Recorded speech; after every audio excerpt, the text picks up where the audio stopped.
Ya, ini tamu saya istimewa nih, karena banyak sekali yang minta dan jarang muncul nih. Kalau saya bukan yang minta, barangkali beliau juga nggak muncul. Karena beliau ini tokohnya misterius. Tapi, followernya jutaan dan jangan coba-coba menyerang beliau. Muncul tuh tentara-tentara, nggak dibayar sih bagusnya gitu, yang membela beliau. Dan beliau kebetulan adalah, kami bersahabat dari dulu, berbisnis, sama-sama, sering konsultasi, sering minta bantu, ya. Namanya adalah Mardigu Wowi Prasantyo, ya. Tapi dia mengenalkan dirinya, ada yang nyebutnya Bosman atau menyebutnya si Sontoloyo. Mas Wowi, apa kabar Mas Wowi? Baik, brother, baik. Ini kalau bukan saya yang maksa, dia nggak bakal mau. Nggak bakal, itu ada benernya. Karena ada beberapa orang bertanya gitu ya. Pertama nih sahabat saya namanya Mas Roy Martin, sahabat Mas Helmi juga. Ya. Suatu hari saya ada video yang saya sebar, betul, gitu ya, muter. Betul. Terus kemudian video itu tentang mengingatkan Indonesia bahwa perang ini akan berkepanjangan. Itu 9 bulan yang lalu. Ya. Perang ini akan berkepanjangan dan terus? Kemudian dia merasa gini, Mas ini suaramu, kata gitu. Oh iya. Karena kok nggak ada di video tuh wajahnya Mas Wowi itu nggak pernah muncul. Nggak pernah muncul. Nah terus Ya. dia nanya, "Loh, ini suaramu." Terus dia bilang gini, "Iya, kok nggak ada wajahnya?" Saya bilang, "Saya ini mau kontennya yang bukan wajahnya. Bukan. Roy Martin sebaliknya. Itu. Boleh tanya, nanti kita panggil nih Mas Roy. Dia loh, orang lain tuh malah menjual dirinya. Saya bilang gitu, loh. Kalau jual diri Nggak masuk tuh di pikirannya. Nggak masuk. Iya benar. Tapi dia pinter loh Pak. Oh iya, setuju. Dia pinter. Knowledge luar biasa. Saya kan underestimate kan. Kita nggak tahu sekolahnya di mana, kapan gitu. Selebriti Pak, jual tampang. Ikut kuis saya, gila Mas Wi. Cukup pinter. Sangat. Bukan sangat. Malah kadang-kadang dia ngeritik. Malah saya pernah waktu itu bikin kuis tentang Anda tahu nggak ya? Kalau pahlawan kan kalau udah meninggal kan digambarkan pakai kuda. Sikap kakinya kuda itu menentukan loh. Oh ya? Ya, kalau ngangkat kaki dua-duanya artinya dia meninggal di battle, peperangan. Oke. Ya, kalau ngangkat satu luka di peperangan, meninggalnya mungkin di rumah sakit. Oke. Gitu. Jadi kalau orang nggak ngerti Pak, maksudnya bukan karena peperangan meninggalnya, nggak boleh tuh Pak naik kuda diangkat-angkat gitu. Nah itu waktu itu kita ngomong tentang Diponegoro. Diponegoro kan meninggalnya di Pengasingan kan gitu loh. Oke, karena itu kudanya lah. Ya itu kesepakatan internasional nih. Oke. Mas Wi, sebelum itu saya akan mengawalin diskusi kita, chat kita dengan rapid test. Ini bukan karena corona nih Pak. Saya minta Anda menjawab, ada 5 pertanyaan. Nggak perlu mikir. Ada 2 pilihan, Anda harus jawab cepat ya. Oke. Nomor 1, pengusaha atau kritisi? Pengusaha. Angelina Jolie atau Nicole Kidman? Nicole Kidman. Oh, itu nggak usah ditanya itu. Bawah sadar itu. LB Murdani atau LB Panjaitan? Murdani. Nggak usah dikomen. Ya. China atau Amerika? Tidak dua-duanya. Harus milih dong. Waduh. Harus milih dong. Ini permainnya begitu, harus milih. Amerika. Oke. Public speaker atau penulis? Karena saya tahu Anda juga penulis. Penulis. Oke. Wah. Baru kita bahas satu-satu ya. Jadi pengusaha atau kritisi, Anda lebih merasa Anda adalah seorang pengusaha? Saya ini singa tua luka. Apa tuh? Jadi kira-kira tahun 2016 gitu ya. Kita adalah business as usual. Ya. Business as usual. Masih energi gitu ya? Masih energi. Energi, properti. Yes. Nah, saya merasa waktu itu maaf, ini business as usual. Suatu hari ada pejabat negara yang melakukan tindakan, ini versi saya ya. Melakukan tindakan adalah kurang ajar, tidak etis, tidak berintegrasi, tidak berintegritas gitu. Seperti hal anak-anak kecil ini yang saya langsung begitu bisnis nggak berintegritas, saya bunyi paling kenceng gitu ya. Yang itu yang apa, staf khusus milenial itu. Yang sampai mancing aja diajarin. Gaji lebih tinggi dari saya Pak. Itu yang repot kita. Maksud yang lain. Nah, terus. Jadi waktu itu ada tindakan yang menurut saya harusnya di-challenge atau dikritik adalah gini. Beliau adalah petinggi BUMN. Nah, di dunia ini BUMN, badan usaha milik negara, itu bukan kementerian. Hanya di Indonesia dan Cina, nih saya harus ngomong nih kenceng, yang BUMN itu di bawah kementerian. Jadi ada yang buka pintu, selamat pagi Ibu, selamat pagi Bapak gitu ya. alangkah beratnya perusahaan harus menanggung hal-hal yang protokoler. Oke. Nah, Temasek juga BUMN, Ya. Kasanah juga BUMN, tapi bukan di bawah kementerian. Oke. Nah, Berdiri sendiri. Berdiri sendiri. Nah, kementerian adalah regulator. Bisnis adalah operator. Iya. Begitu regulator dan operator digabung, disitulah persoalan. di situ persoalannya. Karena dia di atas monopoli. Iya. Dia bisa powerful. Contoh, ini saya kasih harus benar-benar figur supaya sahabat semua memahami. Contoh begini, Mas Elmi memahami contoh gini.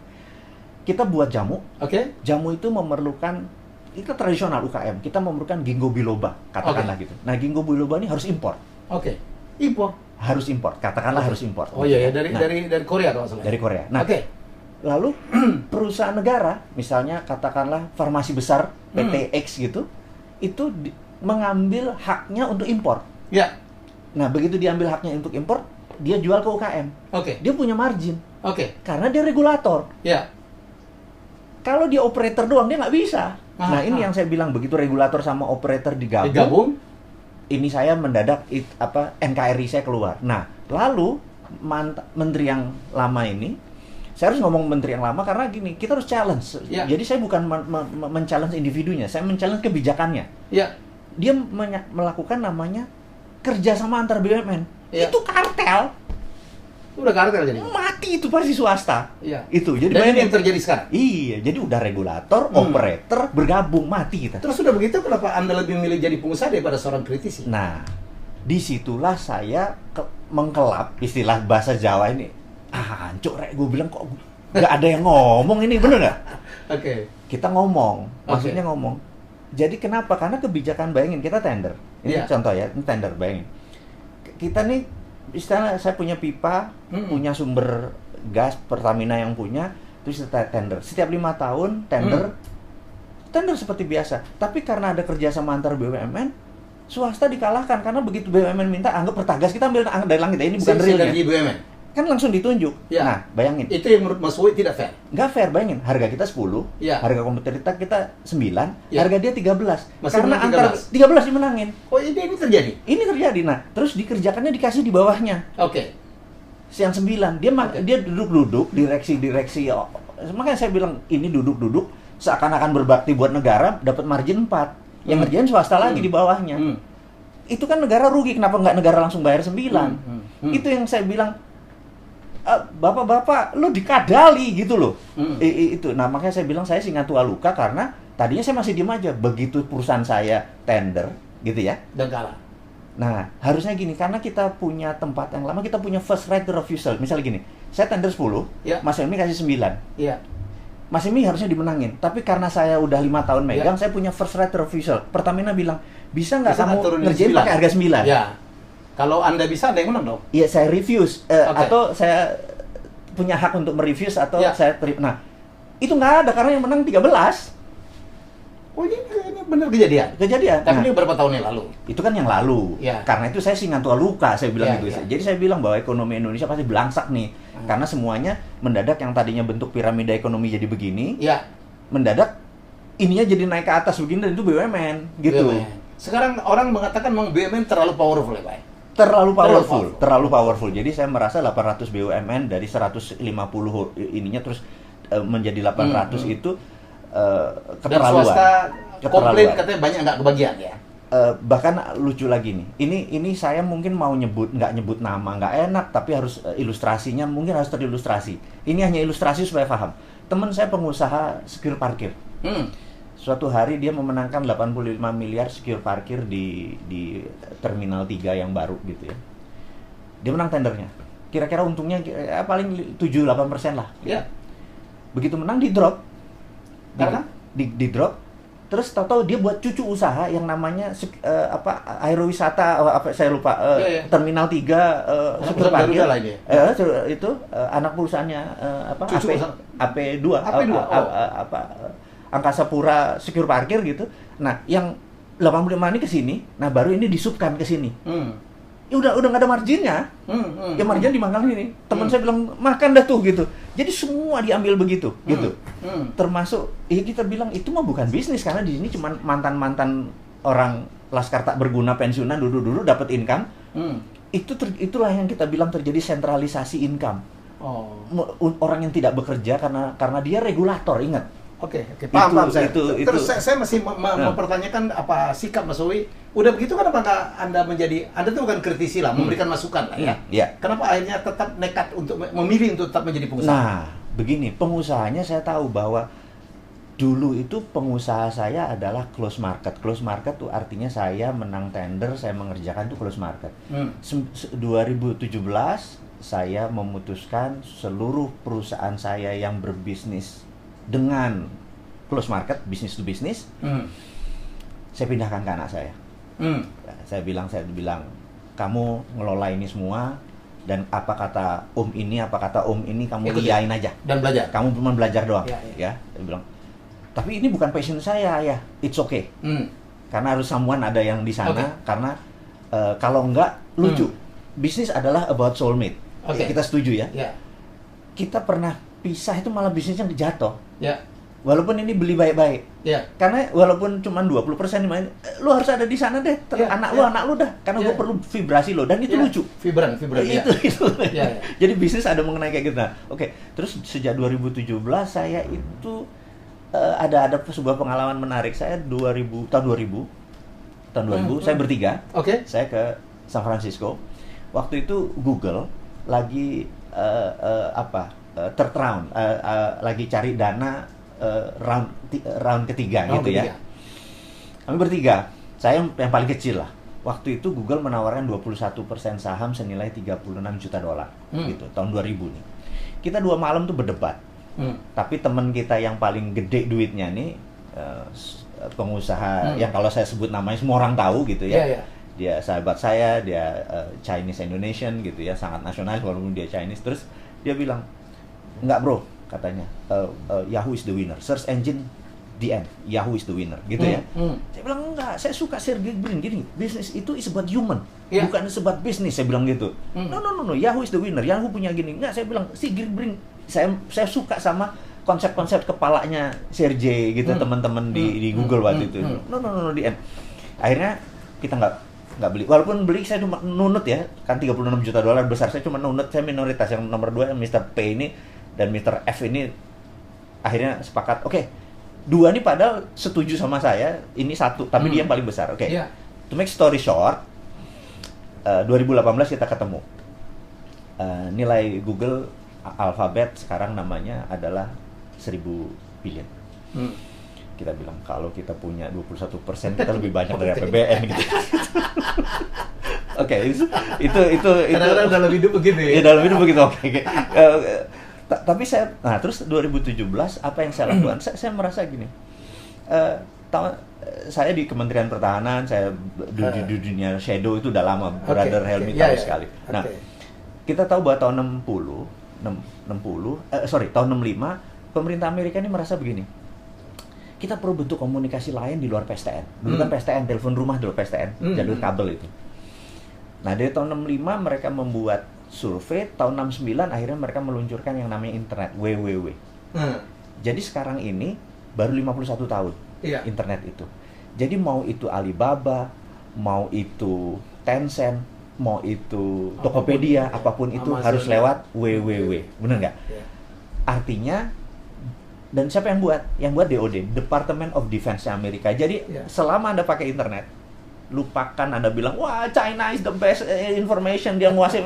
Selama pakai itu, datanya diambil, selesai ya, itu kita end of discussion. Jadi saya merasa waktu itu di tahun 2017 ini lagi tenger-tenger yang ini negara kok karena mungkin terlalu sibuk ngurusin yang lain sehingga lupa di sini ada yang lagi menari gitu ya, lagi pesta. Saya merasa gini, kayaknya saya lihat blockchain is the winner. Blockchain is the winner? Iya, jadi saya pikir ini akan menjadi, saya teringat waktu dulu search engine, Yahoo is the winner. Tapi kalau tanya umur sekarang, anak-anak sekarang, Yahoo yang mana Pak? Gitu kan? Karena mereka lebih kenal Google gitu. Nah, saya merasa sekarang ini bahwa blockchain is the winner. Cuman saya study apa sih blockchain itu, bener nggak? Saya kirim 30 orang, ada yang ke Jepang 3 bulan, ada yang ke Jerman, ada yang ke Las Vegas, dan lain-lain belajar. Akhirnya saya tahu bahwa Bitcoin is blockchain, tapi blockchain bukan Bitcoin. Apa maksudnya? Jadi Bitcoin gini. bukan blockchain, tapi blockchain. Jadi Bitcoin itu adalah blockchain. platformnya blockchain kan. Blockchain. Nah, orang kan kenalnya blockchain adalah Bitcoin. Bitcoin, Nah, Bitcoin yang itu terhebat. darlingnya aja. Darlingnya Ah. aja. Nah, Jadi Bitcoin adalah blockchain, belum tentu Bitcoin. Ya, nah, Oke. saya mau pelajari blockchain, bukan pelajari Bitcoin nih, mau pelajari. Iya. Oh, ternyata dia itu adalah kayak orang arisan. Kita bertiga, misalnya saya, Mas Helmi, Mas Randy bertiga, kita arisan. Oke. Kita ngocok, terus keluar Mas Randy. Ya, kita, oke, sekarang bulan ini Mas Randy yang dapat. Itu namanya Trusted Open Ledger. Kita sepakat, Trusted Open Ledger. Iya. Ledgernya pembukuannya terbuka. Iya. Nah, Trusted Open Ledger begini kalau dipakai, regulator nggak diperlukan. Karena kita bersepakat. Terus Oke. regulator mau ngapain, orang kita sepakat kok dia menang gitu. Iya. Nah, itu yang Itu yang Anda pelajarin. itu yang pelajaran. Mas Owi, ini kan yang nonton kita kan macam-macam, Pak. Yes. Barangkali bisa nerangin blockchain itu apa sih? Nah, saya tidak berusaha menjelaskan itu sebagai teknologi. Jadi Oke. blockchain itu adalah Simpel-simpel aja dengan bahasa yang trusted simpel. open ledger. Pembukuan terbuka. Ya. Hanya itu aja kalau itu. Jadi Ya. dengan pembukuan terbuka, kita bisa tahu kemana lajur ini jalannya pada saat Transaksinya apa aja. kemana Ya, oke. tetap terbuka. Nah, menurut saya keterbukaan itu akan menjadi future. Jadi saya pernah mempunyai buku tulisan judulnya Vision 2030. Saya menebak apa yang akan terjadi 2030, saya bilang blockchain is the winner. Mengalahkan WWW.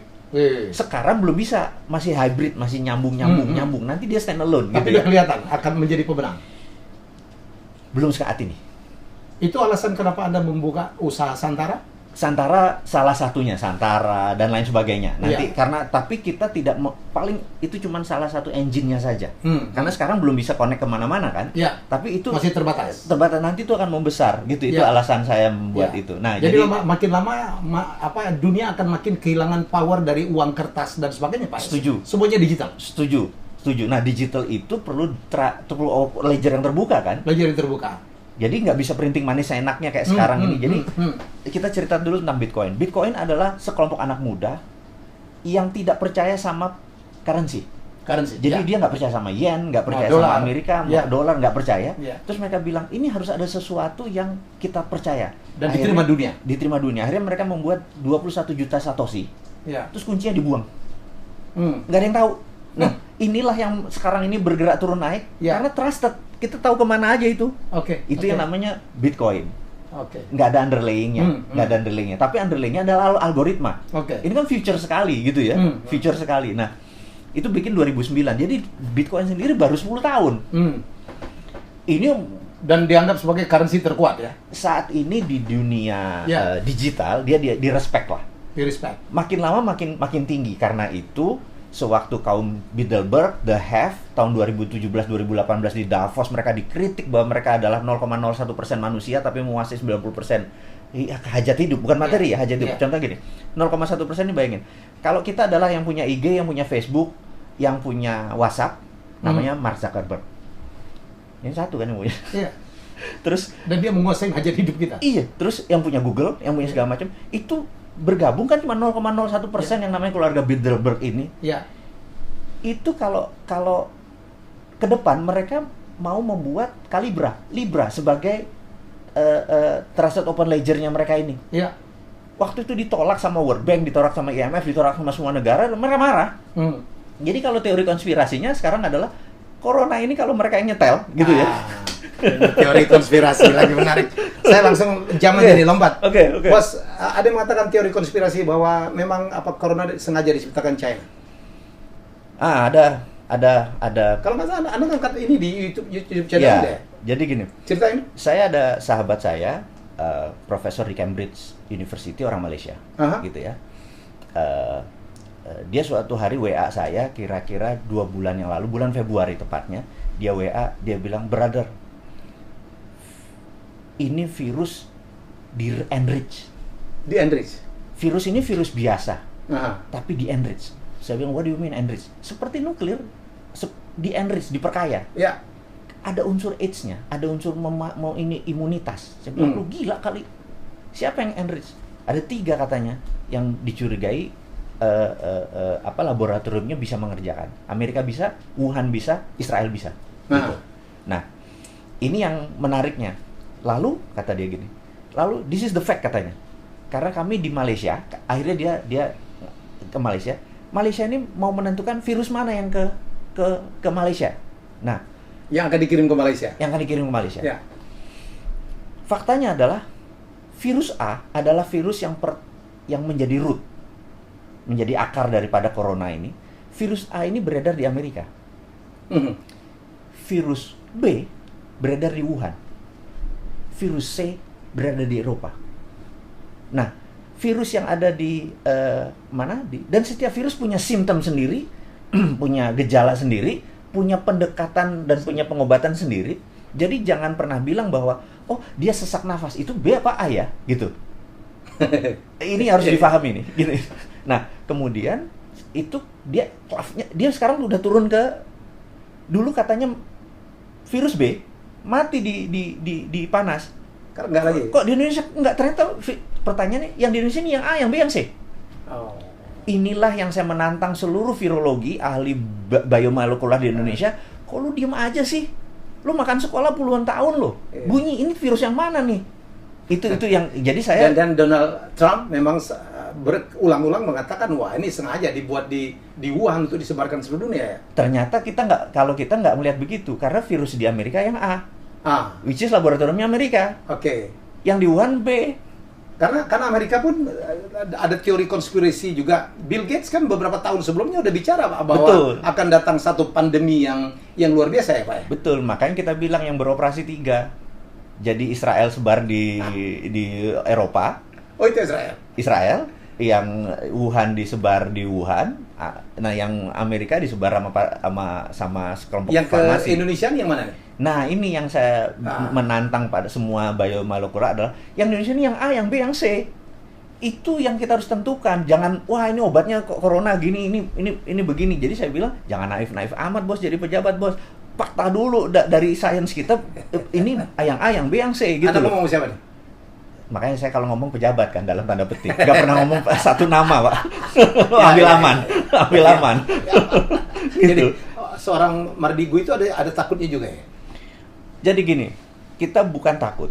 Kita ini mencintai tanah air kita. Ya. Tetapi pada saat kita berbicara terlalu kencang, beberapa merasa alergi dengan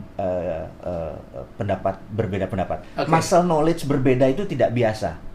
Nah, kita pernah 6 tahun di Amerika, pernah tahu bahwa berbeda pendapat itu biasa saja. Ya. Bahkan dibilang asshole, son of a bitch, biasa saja gitu ya. Di sana. Nah, argumen juga hal yang biasa selama berbasis knowledge, gitu.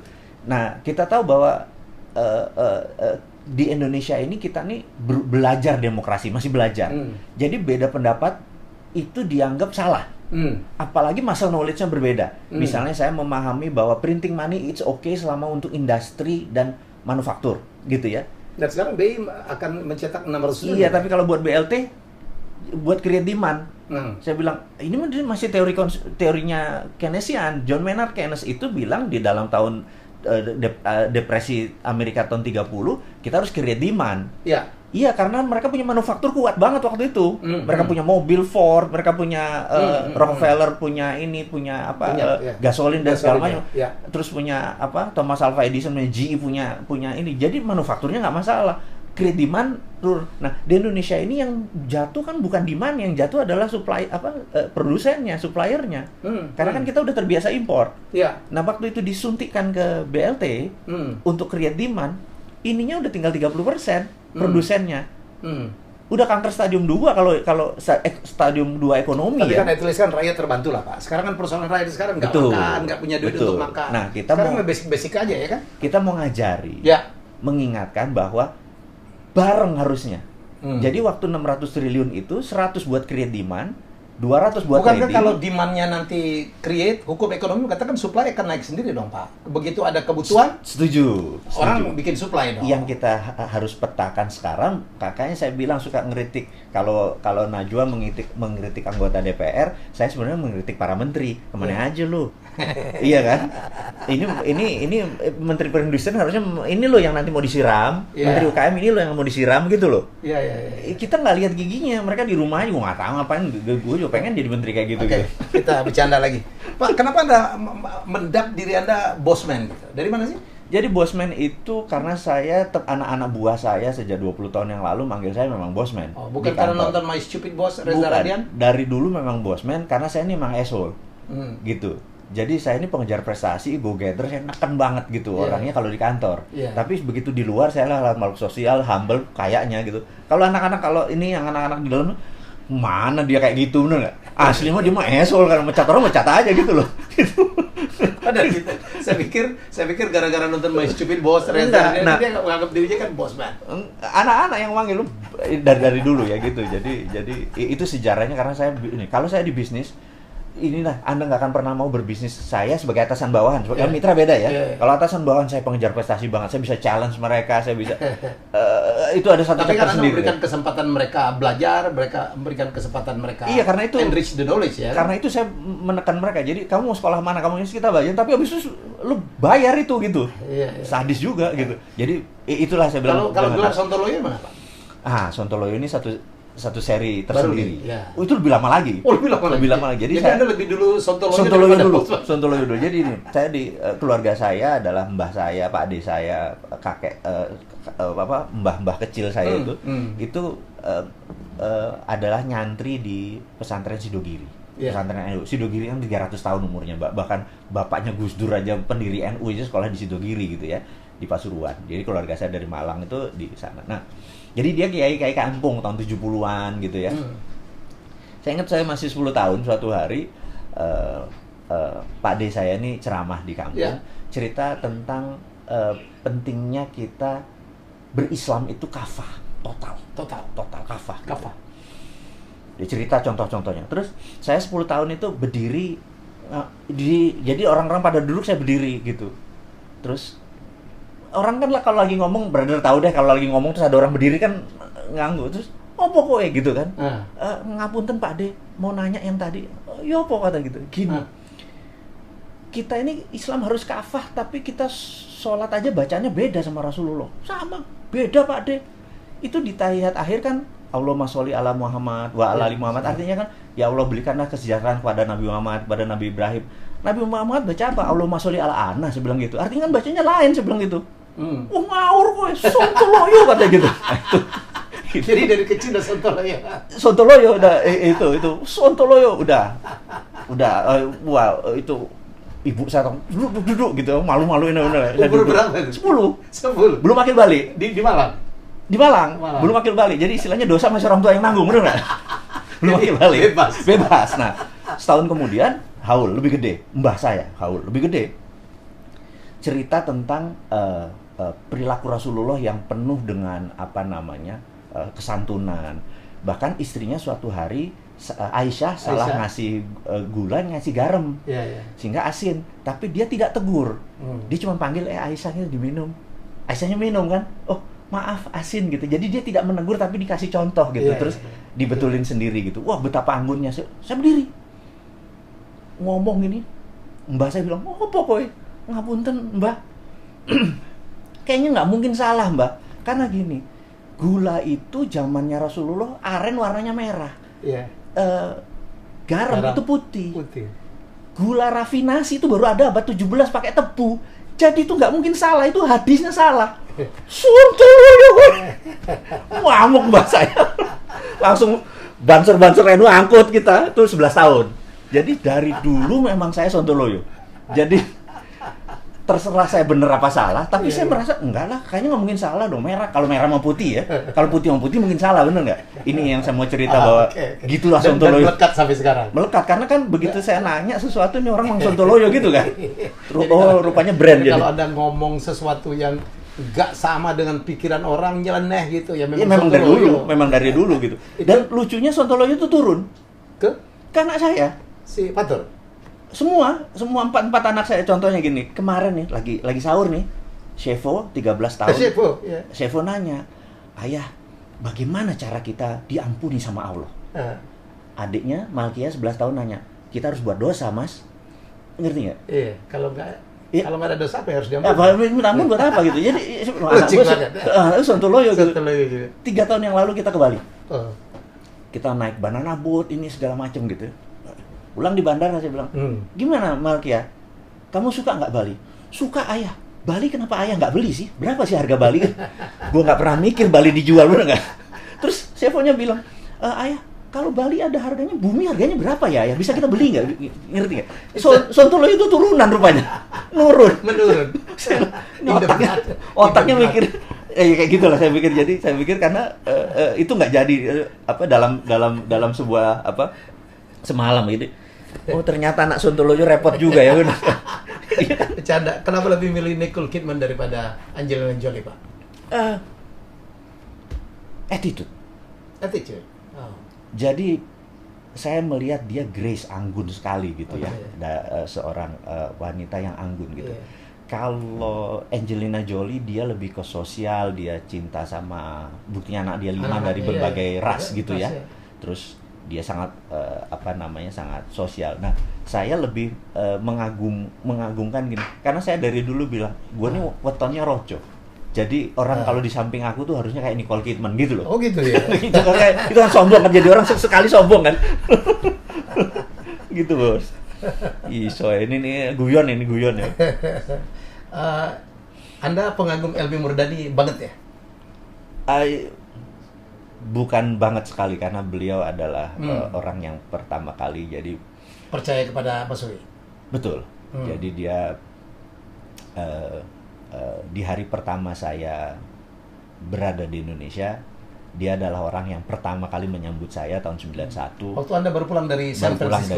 Anda pendidikan Anda kan bukan bidang bisnis kan? Bukan. Applied psychology. Gitu. Jadi banyak orang nih, Mas Wi ini apa sih sebenarnya? Pengusaha, ahli micro apa istilahnya? Micro expression. Micro expression, bisa hipnoterapi. Ya, karena kemudian S2-nya kan memang criminal mind and forensic investigator. Jadi kemudian kita ngambil ada short course untuk disertasi saya adalah state sponsor terrorism. Jadi disitulah saya mengenal tentang dunia terorisme 4.0 di mana disponsori oleh negara gitu ya. Kalau terorisme 1.0 adalah misalnya kayak kartel Medellin, Pablo Escobar, dia menekan langsung gitu. Kalau 2.0 sudah kayak ISIS dan lain sebagainya, 3.0 udah pakai teknologi, dan 4.0 negara. Jadi state sponsor terrorism. Jadi kayak negara-negara Libya itu dikonsider sebagai state sponsor terrorism gitu. Oh gitu ya? Jadi itu yang dipelajari Mas Wi? Itu yang dipelajari, karena itu waktu pulang Pak LB, beliau Murdani menyatakan bahwa ini orang cukup berbahaya karena waktu dulu Indonesia cuma 2 orang yang melakukan state sponsor terorisme, Pak Harto dan Pak Murdani. Jadi dia mengawasi saya, istilahnya. Dan saya waktu itu kan tidak bisa, ya karena itu kedekatan kita sama dunia shadow yang saya bilang itu, karena beliaulah yang mengajari langsung. Dan hari pertama saya ingat ditanya karena apa tugas intelijen, gitu. Saya bilang di akademi kita bilang bahwa intelijen adalah first line of defense. Jadi first line of defense ini pertahanan, garda terdepan dari sebuah pertahanan itu adalah intelijen. Nah, first line, karena itu intelijennya itu harus mengendusnya tajam. Kita bukan intelijen, ada 6 fungsi intelijen, salah satunya spy, salah satunya mata-mata. Jadi kita bedain gitu ya. Kemudian saya bilang first line of defense, di mana garda terdepan sebuah pertahanan adalah intelijen. Jadi intelijen itu ibaratnya anjing tuh herder, buas, tajam, bengis. Bahkan sebelum bergerak pun, karena dunia pertahanan adalah eradicate threat. Ini harus dicatat nih, ini sebagai pelajaran aja, bahwa tugas pertahanan, tugas militer adalah eradicate threat, meniadakan ancaman. Tugas polisi adalah mempidanakan ancaman. Jadi kalau perlu belum ada ancaman sudah hilang. Itu di intelijen. Gitu ya, belum ada ancaman. Jadi ini cenderung cenderung ada threat atau ancaman sudah dihilangkan dulu. Karena itu kesannya melanggar HAM, kesannya. Nah, Barat untuk membuat kita tidak canggih dianggap hak asasi manusia itu tinggi. Padahal pertanyaan sederhana nih, saya tanya sahabat semua nih, saya tanya ke Mas Helmi, saya tanya, tinggian mana human right sama nation right? Nation right sih. Selesai. The end of discussion. Dan itulah Pak Murdani pesan ke saya, nation right lebih tinggi, yang membuat ini Indonesia ini intact, Indonesia ini utuh, Indonesia ini ke depan menjadi bertahan 1000 tahun karena nation right di atas human right, gitu. Nah, sekarang human right memang lagi didengung-dengungkan, kita harus meet halfway, bener nggak? Ini harus turun, ini harus naik, gitu loh. Nah, inilah kita pentingnya mengeduket, karena itu saya punya muscle knowledge agak berbeda nih. Itu saya terus deliver karena Jadi, itu. Mas Wowi itu memang tahunya terlalu banyak gitu ya. Dia ngerti terorisme. Makanya sebelum-sebelumnya dia lebih dikenal di TV itu kan kalau ada terorisme gitu dipanggil gitu ya untuk minta pendapat. Tiba-tiba dia menjelma menjadi YouTuber yang gila, jutaan follower. Ya punya masa juga gitu. Jadi dia punya apa ya, binaan para pengusaha. Saya kemarin diundang waktu kita bikin CEO Mastermind. Waduh, ini orang kayak nabi gitu. Apapun yang dia katakan itu, wah, diterjemahkan gitu. Apa namanya, MMBC ya, Pak? Iya. Kita ada 4.700 alumni MMBC yang saya sebut. MMBC itu apa? Millionaire Mindset Bootcamp. Bootcamp.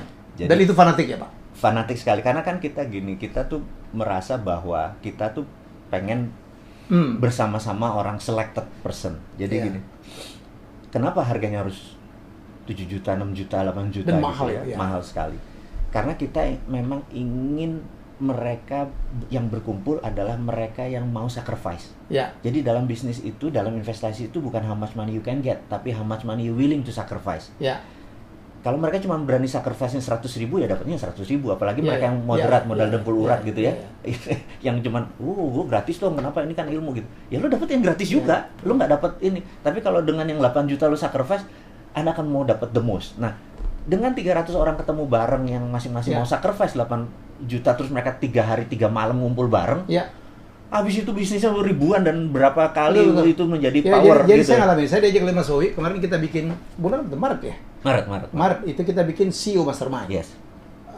Fee-nya, investasinya 14 juta. Ya, Yeah. ikut 100 orang. Yeah. Gila. Dan disyaratkan omzet minimal 5 miliar. Saya Oke. gila tuh, ada satu orang ketemu, bapak-bapak, omzetnya berapa Mas? 1,4 triliun. Iya, Dan betul.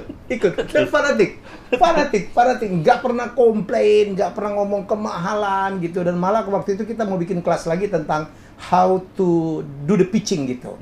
Ya, komunikasi. Itu langsung penuh tuh ya. Nah, ini pitching itu penting sekali karena bagi teman-teman Ya. pebisnis, kita tahu dari 1.000 orang hanya Oke. 17 orang di Indonesia yang pebisnis. Oke. Tapi pebisnis kita ini kita pengen scale up. Betul. Iya kan, kita pengen Iya. scale up. Nah, kelemahan yang paling kita berdua kita udah mereview dan nanti teman-teman nanti kita pengen contribute ke teman-teman adalah kelemahannya adalah di pitching. Ya. Karena pitching itu harusnya dengan kurang dari 5 menit investor udah dapat aha momennya. Ya. Gitu kan? Ya, ya. Atau bahkan kalau lebih powerful lagi, 3 menit. Udah cuma 3 menit, dapat aha, dapat wow. Wow. Aha, terus wow. Gua mau. Itu. Gua Wow mau. itu gue mau. Iya, gue mau. Ya. Wow itu gue mau. Nah, kita ini pengen saya Ya. merasa mengusulkan dan Mas Helmi juga mengusulkan kita gini. Jadi teman-teman, kita akan membuat pitch deck ini menjadi serial workshop. Jadi mungkin ada YouTube-nya, mungkin ada kelasnya, Ya. gitu ya. Ya. Penting sekali karena 3 minutes itu can change your life. Ya. Nah, itu yang kita mau ini. Ya, jadi Setuju nggak? Gimana nih? Oh iya. Jadi ini yang sedang saya siapin dengan Mas Wowi. Saya tahu banyak sekali ide berkeliaran di luar sana gitu. Tapi kan butuh bantuan modal, butuh angel investor gitu. Mencari investor itu sulit loh. Minta waktunya sulit. Nah, kadang-kadang kita kan ada sebuah kebetulan ketemu di tempat parkir, di kawinan, di lift gitu. Oh, ketemu nih investor, ketemu Gita Wirawan, ketemu Sandi Uno, ketemu Pak Dahlan Iskan, and so on gitu. Barangkali cuma punya 3 menit. Pak, gue punya gini-gini, mau nggak Pak? Saya butuh gini-gini. In 3 minutes, gue mau. Itu yang kita latih ya Pak. Itu gini, karena ini yang menarik gini. Banyak pelatihan di luar sana yang melatih bukan walk the talk. Walk the talk itu adalah orang yang mengerjakan apa yang dikatakan. Ya. Ini Yang sudah melakukan. Yang Ya. sudah melakukan. Nah, banyak sekali teman-teman nggak salah, Ya. mereka mengajarkan, dapat Ya. pelajaran, tapi waktu diaplikasikannya agak kurang membumi. Oke. Karena ya yang mengajarkannya berilmu, tapi bukan berpengalaman. Oke. Nah, kita tuh ingin teman-teman nanti kalau join adalah yang mengajarkan adalah berilmu dan berpengalaman. Apa yang kita datengin benar-benar tadi seperti Pak Gita Wirjawan yang kita datengin, Ya. Mas Irwan Musri, kalau benar-benar orang yang benar-benar do the talk gitu ya. Sandi Uno ya. Sandi Uno gitu. Ya. Ini yang kita pikir mereka jadi saya tuh kalau invest semua yang kayak gini. Sisi lain. Jadi Nah. beliau ini coach juga gitu. Ya kan. Waduh, pengikutnya luar biasa dan dirawat sama beliau gitu. Wah, sabdanya beliau itu dibahas gitu. Ini kata coach kita gitu. itu di other side, dan saya nggak pengen sebenarnya. Mas Boy itu banyak banget. Dia punya rumah yatim ya Pak ya? Ya. Rumah yatim. Jadi membantu berapa anak yatim? Jadi saya tuh gini, saya tuh berhutang sebenarnya sama kehidupan ini, berhutang banyak. Jadi saya tuh nenek saya dari ibu saya dan nenek saya dari bapak saya, dua-duanya udah 70 tahun belum pernah berhaji. Saya memutuskan waktu tahun 96 Haji Akbar, waktu itu saya memutuskan menghajikan mereka semua. Jadi dalam haji saya itu, saya memang tidak terfikir untuk melaksanakan haji buat saya. Karena mau tawaf, mau itu segala macam, mbah saya pasti kerepotan. Jadi saya lebih nolong ke mereka lah. Saya cuma yang fardu-fardunya aja gitu ya. Nah, puncaknya adalah waktu lempar jumroh. Bayangin, dulu Mina masih 1 loh, sekarang 2 aja masih ada yang korban gitu ya. Ini masih 1. Jadi bayangin, ini tahun 25 tahun yang lalu. Nah, di momen itu mbah saya waktu mau berangkat, saya bilang, "Le," manggil saya Tole, "Le, belum mbah," gitu, udah sekitar 2 gitu. Terus saya gelisah karena mbah saya mau lempar jumroh gitu, 72 tahun bayangin. Terus saya baca Quran, tapi terjemahan. Biasa kan kita nih wudunya kurang ini. Jadi nggak Arab yang itu belum canggih. Saya baca surat Al-Kahfi, itu cerita tentang Nabi Musa ketemu sama Nabi Khidir, terus Nabi Musa belajar sama Nabi Khidir. Terus intinya Nabi Musa gagal karena banyak nanya gitu kan, padahal syaratnya nggak boleh nanya. Nah, akhirnya dibuka sebuah rahasia sama Nabi Khidir, kenapa harus memperbaiki rumah yang Nabi Khidir bilang itu milik anak yatim, dan dia anak yatim itu ada harta. Saya ambil stabilo, anak yatim ada harta. Saya stabilo uruk-uruk gini.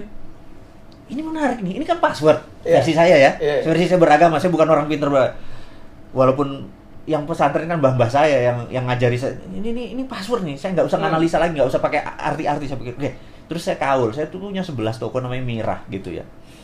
Toko swalayan, dulu kan tokonya belum swalayan, dulu toko kelontong tuh kan harus ada yang nunggu, mau beli apa, kayak ongkoh lah, mau beli apa harus kita layani. Toko swalayan masih nggak ada, kita mungkin pertama yang punya 11 gitu ya. Nah, saya niat, dalam hati saya bilang sama, kan adik saya yang ngelola, saya bilang pulang 1 saya mau jadiin rumah yatim deh, gitu, karena di rumah yatim ada harta. Dengan miara anak yatim saya jadi tajir nih. Itu di kepala saya ini trending sama Tuhan. Nih saya jahat nih gitu ya. Kemudian udah itu saya taruh, terus saya lihat kok agak sepi. Saya bilang, "Mbah, bismillah yuk, berdua berangkat." Saya gandeng mereka berdua. Terus apa yang terjadi?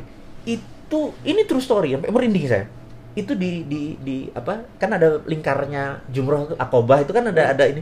Mbah saya tuh sampai nempel bismillahu Allahu Akbar. Jadi cengkling saya bilang kok kosong ya gitu. Udah pulang lagi, terus teman-teman jamaah yang lain, "Loh, udah jumroh, sudah, Mbah bisa. Kosong kok," kata Mbah gitu. Mereka ke sana balik lagi, "Mana penuh?" Saya bilang, "Ngerti nggak? Something." Nah, saya bilang, wah, gua harus komit nih sama ini. Pulang, satunya saya jadiin rumah yatim.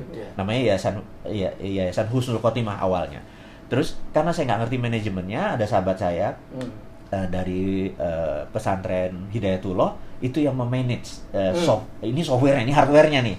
Nah, bertahun ternyata kita sering kelebihan. Jadi kelebihan beras, kelebihan anaknya cuma 47, dapatnya 3 ton gitu. Akhirnya kita ngasih ke Cilember, Cilodong, ngasih ke pesantren-pesantren yang lain.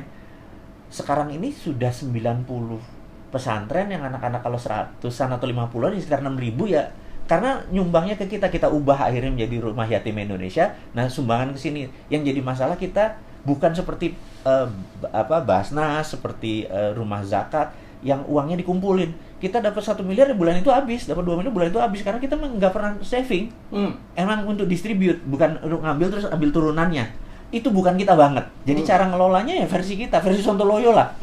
Itu jadi kita punya. Nah, alhamdulillah saat ini baru berapa? 6 ribuan kira-kira. 6 ribu rakyat ya. Nah, tapi kita cuma manajemen dan memberi tiap bulan sih antara 3 sampai 5 miliar sumbangan orang. Nah, yang jadi masalah kalau kurang kita nelpon kita ya, karena itu kita suka mohon maaf sekali lagi. Ini mungkin ada confession ya, pengakuan dosa kepada teman-teman semua. Kenapa saya punya holding di Singapura? Karena di Singapura kalau di Indonesia kan kalau Mas Helmi untung 10 miliar, 25% diambil untuk pajak. Iya. Benar nggak?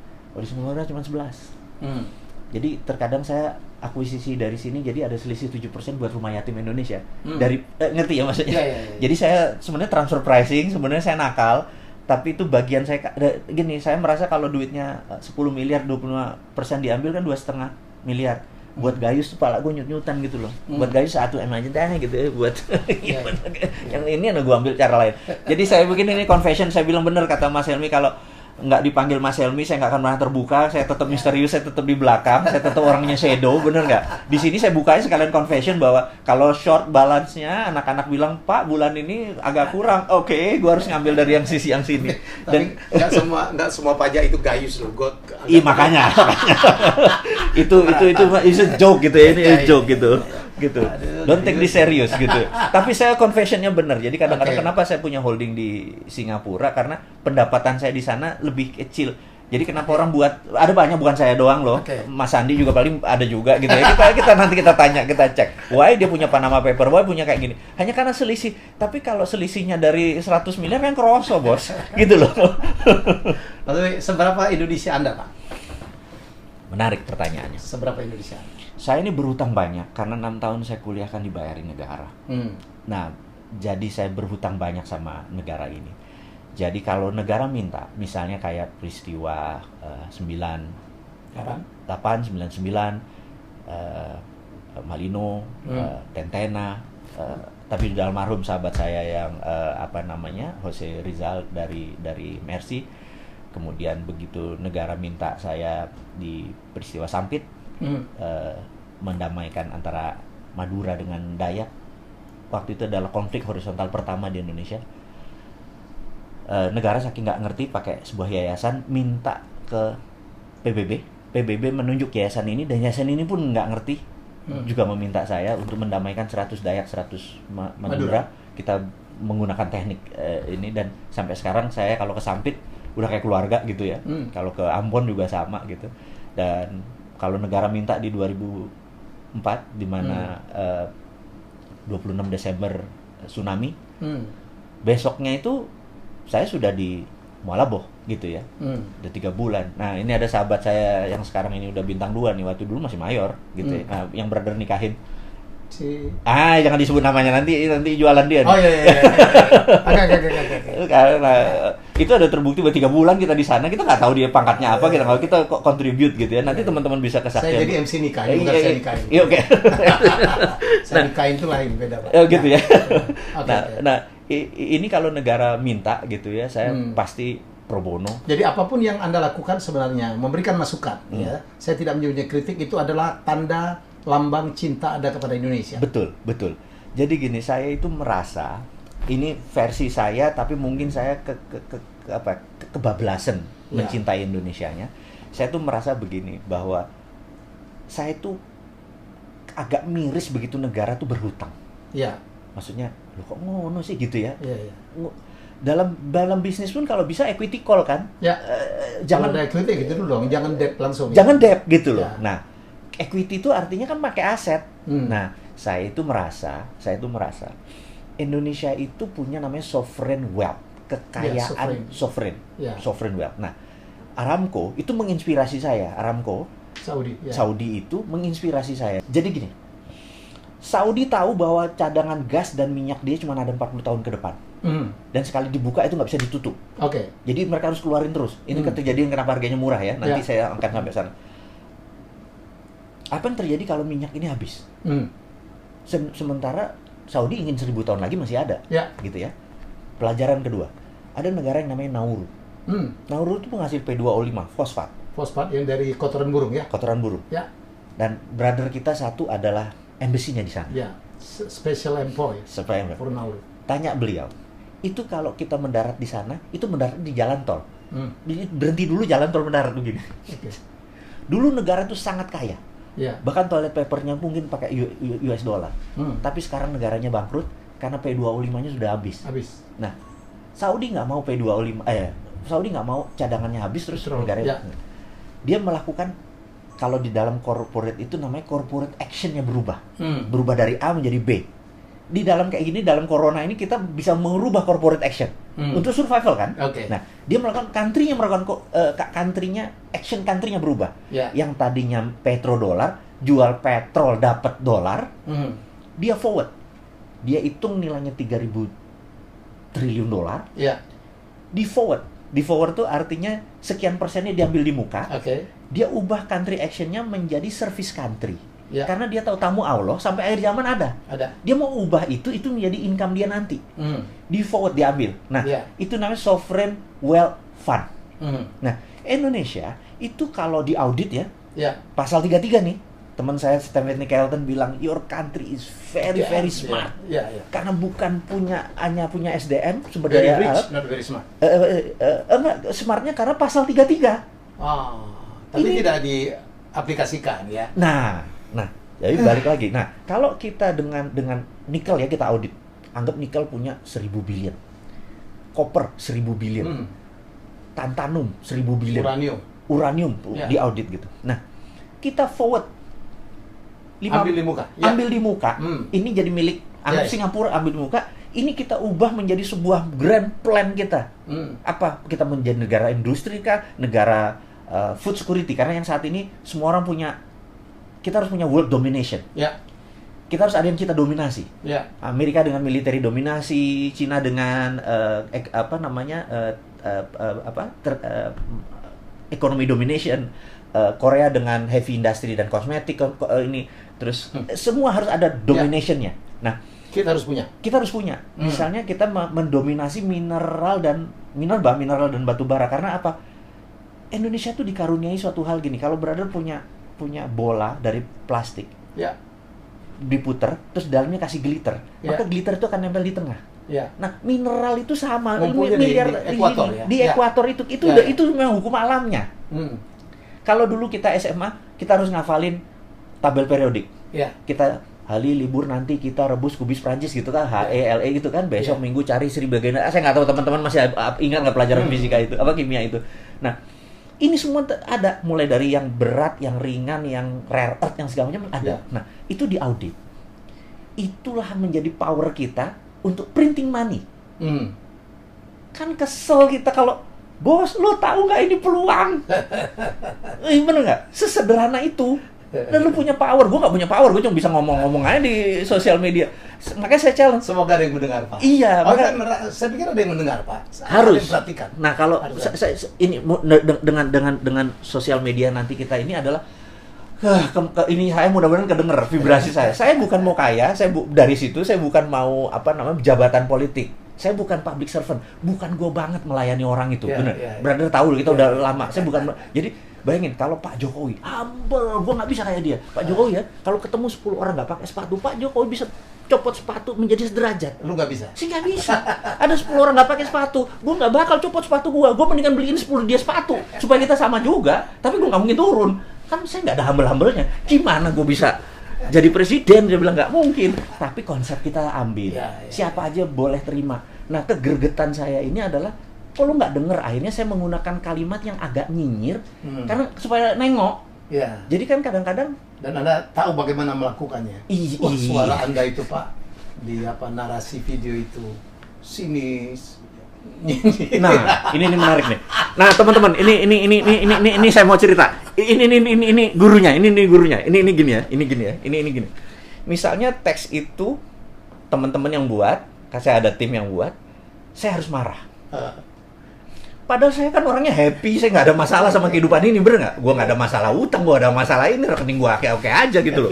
Happy aja, terus saya harus marah gitu. Ini teman-teman, ini note-nya, ini beliau yang ngajarin. Jadi saya di depan kaca, saya ingat kata-katanya Mas Helmi.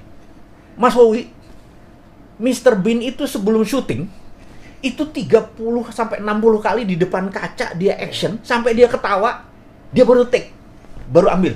Oke, saya bilang, gila, gue berdrama nih, saya bilang gitu.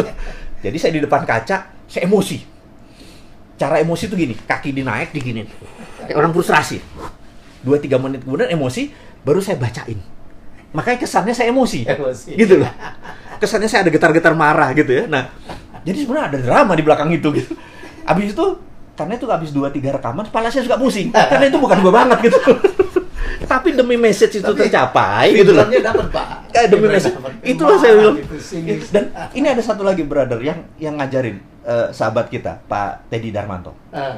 Penting sekali. Jadi gini, apa bedanya acting, pura-pura menjadi, sama menjadi? Iya. Nah, gitu. Jadi orang kalau mau dapat Oscar itu bukan pura-pura menjadi pegawai, tapi menjadi pegawai. Jadi ini beda nih. Karena itu kalau main sinetron, dia pura-pura menjadi supir, pura-pura menjadi orang miskin. Nggak akan pernah dapat Oscar yang main di sinetron. Ini Pak Helmi, ini beliau yang ngasih tahu, sama satu lagi Pak Teddy Darmanto. Tapi kalau mau dapat Oscar tuh lo harus menjadi. Lebur. Harus lebur. Nah, jadi di Disneyland hari pertama kerja itu direksinya turun, HRD, direktur HRD bilang, you are king, you are queen ke cewek. Tapi selama 8 jam, you are still pelayan. Lo janitor gitu. Lo menjadi janitor. Begitu dia benar-benar, dia tidak acting, dia benar-benar full heart, karena itu tipsnya gede-gede semua, bener nggak? Tapi begitu selesai jam kerja, you are king again gitu loh. Nah, itu dapat karena itu Disneyland is the most happiest place on earth, bener nggak? Nah, saya pengen gini, ini kalau gue jadi presiden nih, kayaknya Menteri Pendaya atur negaranya gue sekolahin ke Disneyland supaya Indonesia menjadi the most happiest country in the world gitu. Karena menjadi gitu Pak, selama 8 jam dia menjadi ini, habis itu dia king, we are king, bener nggak? Gitu. Itu ya. Nah, ini adalah resep bagaimana suara tadi, karena saya bukan pura-pura menjadi, saya menjadi lebur, menjadi orang yang ya gitulah gitu. Nah, ini gurunya. Aduh, ini 2 jam nggak kelar ini sebenarnya. Tapi jarang beliau bongkar-bongkaran gini, karena banyak orang nggak tahu sisi lainnya. Mas Woy ada tahu bahwa dia betul-betul pengusaha. Gila, usaha apa aja gitu. Kita aja ada berapa kali ada usaha apa aja, dan dia adalah seorang tipe dreamer juga gitu, kreator. Wah, mimpinya luar biasa. Tapi dia punya sisi yang sangat luar biasa. Mulia, dia punya rumah yatim, menyantuni 6.000 orang. Saya nggak tahu dapat sumbangan dari mana.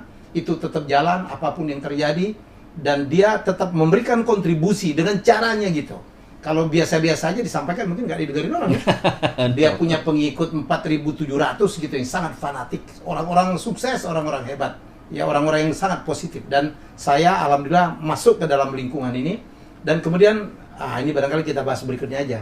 Orang nggak banyak tahu. Orang kan ada yang ngomongnya bagus, ya, tapi perbuatannya tidak mendukung. Beliau ini sama nih, walk the talk.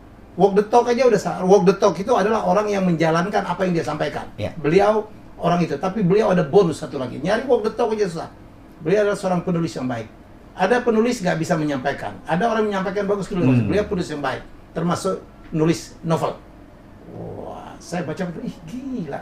Saya bilang, teman saya satu di tulisannya lebih bagus dari saya. Tentang apa Ferrari yang dicuri itu ya. Grand Theft Ferrari. Grand Theft Ferrari. Itu cerita nyata nggak sih? Cerita nyata yang didramatis. Jadi ceritanya itu true story. Jadi sahabat saya dulu namanya I sebenarnya, dia suatu hari dapat, bapaknya adalah titik-titik pajak. Jadi zaman tahun 80-an, jangan tanya kalau ini kan belum seketat sekarang ya. Dia tuh sekolah dibayari oleh orang tuanya, dikasih 150.000 untuk 4 tahun, dolar artinya ditaruh di muka. Nah, dia spending ini untuk barang-barang mewah, termasuk Ferrari tadi. Suatu hari saya nggak kenal dia. Sekarang saya nanti bawa kenal, ini lo orangnya gitu ya. Sekarang ini my partner in crime gitu ya. Ini true story. Nah, terus saya dari dulu memang di San Francisco, di Amerika, karena ikut Permias tuh, anak-anak bilang, lu kalau ada problem ke orang ini aja, ini orang ini problem solver. Ini problem solvernya dalam arti nakal. Ini saya kasih contoh sebelum dia nih. Nah, problem solvernya misalnya gini. Suatu hari saya kedatangan satu anak Cina gitu ya. Saya kalau ngomong bener, karena memang rasnya Cina dan orangnya, tapi dia sahabat saya, dia pemilik bank. Dia datang bilang, iya gue tahu, lu ngapain di sini? Bokap gue belum ngirim duit. Terus lu mau minjem gue duit? Minjem gue duit? Enggak sih. Katanya kalau sama lu ada ide. Gimana? Pacar gue di Oregon, ulang tahun. Gue nggak ada duit. Lu ada ide nggak? Itu mercy lu tuh. Ini sini kuncinya. Mau diapain?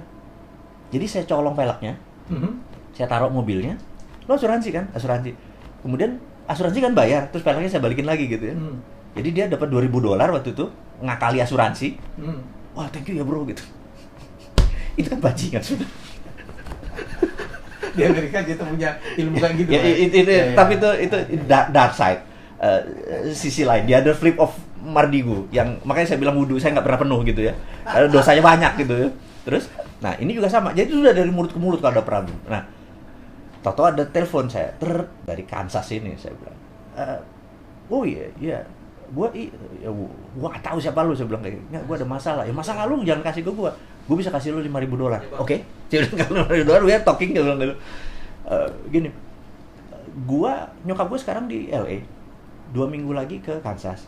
Kalau dia ke Kansas tahu ini barang, dia ngamuk pasti. Terus, tolong bawa mobil ini, lu umpetin, kata dia kayak gitu. Dah, saya sedang, iya, gua kasih lu $5.000. Kansas SF, bro. Itu kan 4 negara, 4 time zone kan? Amerika kan hampir 6 kan? Itu 3 time zone gitu. Wah, 2 hari 2 malam nih. Iya, 2 hari 2 malam nih, gitu ya. Terus itu November lagi. Waduh, udah mau musim dingin kan? $5.000 kurang kali. Tapi gue tambah di tengah-tengah, gitu. Oke. Saya panggil teman saya si B ini, bro, join apa? Bebelah yuk kita. Oke. Cuman jadi naik pesawat dibayarin sampai sana. Itulah ketemu dia. Bilang, ini kunci, ini fulus, jalan ke red Ferrari Testarossa gitu ya. Oh, jalan. Kita ada poin ketemu di Tacoma, saya lupa nama daerahnya. Tacoma 2 jam kira-kira dari Kansas. Kita pakai koin, kling, telepon. Bos, gue udah di sini, gitu. Ngabarin. Oh, oke. Klik pas telepon. Dia jawab. Udah sampai sana. Oke. You on your own. Maksud lo apa? 5 menit yang lalu gue laporin bahwa mobil gue kecolongan. Jadi gue mau ambil asuransinya buat nyokap gue, nanti tanya duitnya mana, bener nggak? So you're on your own. Tak hilang. Anjir, gila, kita bawa stolen car. Dan itu belum ada dalam cerita Amerika tahun 88 mencuri mobil mewah. Kansas lo ini, bener nggak? Kita bilang gila bro, nanti dikejar pakai chopper kita kan. Jadi kita bawa stolen, jadi kita dipaksa jadi penjahat. Self defense kita. Teman saya si B bilang, wah gila, ini harus kita ngapain? I don't know. Terus begitu kita mau jalan, kita tadinya mau terus Boulder ke Dallas, Colorado, terus ambil Utah. Tetap kebaca nih. Kan orang kalau stolen dari tengah ini Midwest ini, itu kalau nggak ke Miami, ke California. Ini kebaca banget gitu loh. Tapi ini tahun 88, nggak kayak sekarang gitu ya. What do we do? Akhirnya kita ke utara ngambil, ke Wyoming. Nah, kan utara, Montana, Wyoming, sepi dong, Bo. Redneck semua, kita Asia, pakai Ferrari, lu bayangin gitu. Nah itu cerita. Nah itu cerita basicnya. Kemudian kita kasih drama karena setiap jalan tapi ini true story. Setiap jalan Benny selalu nelpon. Saya bilang, lu nelpon siapa sih? Dia ini lover boy. Lover boy itu maksudnya doyan tebar pesona, TP gitu ya. Ya sudah, saya jalan terus, wah ada cewek satu Manado, cakep gini segala macam, gue ngincer dia nelpon, asal mendarat nelpon. Namanya cowok lagi lagi TP begitu, bocor kan. Aduh gila lu, ada orang tahu satu lagi mengenai ini, bener nggak? Ya gitu. Nah, yang menarik, saya lompatin ceritanya. Yang menarik adalah kita suatu hari sudah short semuanya, kita perlu partner in crime another. Kita putuskan ini datengin aja deh, bener nggak? Waktu itu kita di Utah. Begitu dia datang, gua shock. Karena dia mantan gua. Yang kita harus putus. Ini real story atau ini real story? Mantan gua yang putus karena beda agama. Dia Manado Kristen, kita beda agama. Dan kita nggak bisa bilang bahwa kita kenal dong. Gak enak sama Benny. Lo tau dramanya gimana dong, nahan masih cinta karena putusnya karena putus dipaksa. Putusnya menarik, jadi baru pacaran ini di rumahnya. Ini saya ceritain, ini kurang ajar nih dipanggil ini. Gue jadi open up something gitu ya. Jadi ada satu ada satu momen di mana udah deket, terus saya mau datang ke ngapel lah ceritanya, si tante keluar. Apa kabar? Nah, itu terus baik Tan gitu. Duduk lah. Dia lagi mandi gitu. Setengah jam nggak keluar saya bilang. Terus dia keluar. Sebentar ya. Ini ada Kartini. Ini bagus dia, oh mama oh papa gitu. Dimasuk lagi ke dalam. Saya baca oh mama oh papa. Sampai habis itu. Dia keluar lagi. Gimana? Udah baca oh mama oh papa? Apa gitu? Itu ceritanya adalah tentang suami istri menikah 25 tahun. Happy tapi tanpa cinta karena dijodohin, tapi bahagia gitu. Nah, singkat cerita, dia keluar lagi. Kamu ngerti ceritanya? Ya ngerti tante. Tante cuma mau bilang, kalau ada cinta tanpa perkawinan, pasti ada perkawinan tanpa cinta. Perkawinan tanpa cinta, gitu ya. Jadi kamu ngerti dong maksud tante. Jadi halus banget. Hati gua. Oke. Nah, itu ketemu lagi, bener nggak? Yeah. Itu ketemu lagi dalam waktu periode yang sangat dekat gitu, ketemu lagi gitu. Inilah membuat ini jadi komedi romance thrill. Jadi saya sebenarnya bukan creating, saya memorizing. Jadi beda nih. Bapak nulisnya keren banget, Pak. Saya kan penulis novel ya. Jadi, waduh, gayanya itu apa ya? Nakal gitu kan. Ya, jadi kayak dulu Bondan nulis juga aliran gitu. Iya. Tapi kadang-kadang kayak Nick Carter juga tuh. Kebablasan juga. Gitu. Jadi ini luar biasa. Jadi saya nggak pernah bertemu orang demikian lengkap. Dia melakukan apa yang dikatakannya dan menulisnya sama hebatnya. Ya, saya berharap Grand Theft Ferrari atau Ferrari curian itu segera menjadi film ya Pak ya. Pengen. Aduh, kita bikin Netflix aja Pak. Why not gitu? Itu jadi challenge. Saya kepikiran tadinya mau tahun ini ada sama mimpi saya dengan Mas Wowi berikutnya adalah kita akan bikin trip. Ya saya nggak tahu. Ini saya ucapkan terus supaya ini bisa dikabulkan. Kita akan buat tour dari tour Route 66. Oh, saya bukunya udah lengkap semua. Jadi kita akan tour dari Chicago to LA. Kita drive, kita berhenti, kita bikin film, kita bikin cerita. Thank you Mas Wowi. Thank you. Sayang thank you. Luar biasa. Jadi banyak hal yang Anda bisa, inilah seorang Mardigu, seorang Wowi, ya jadi misterius memang, tetapi hari ini sebagian sudah dibongkar, jadi orang boleh ngomong apa aja, tapi saya tahu bahwa beliau adalah seorang nasionalismenya luar biasa. Sampai saya tadi kasih rapid question, China atau Amerika, enggak dua-duanya, saya tahu jawabannya adalah Indonesia. Ya, cara menyampaikan ya itulah, ya. Baik, kita akan jumpa dalam obrolan selanjutnya. Bye-bye.